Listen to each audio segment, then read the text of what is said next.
Assalamu alaikum students, I hope you are fine. Let's start today. Math self writing notebook का काम करेंगे। आज हम टेबल ऑफ टू, ठीक है। आज हम टू का टेबल राइट करेंगे। चलिए जी, लिखना स्टार्ट करते हैं। 2 1 the 2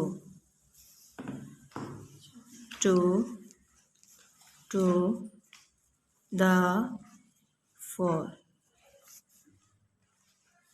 2 3 the 6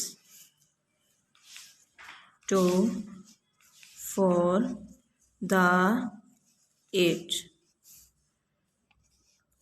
2 9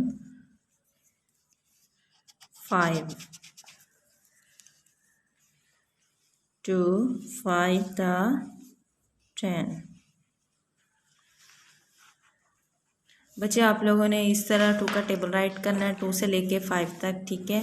thank you so much. अल्लाह हाफिज़।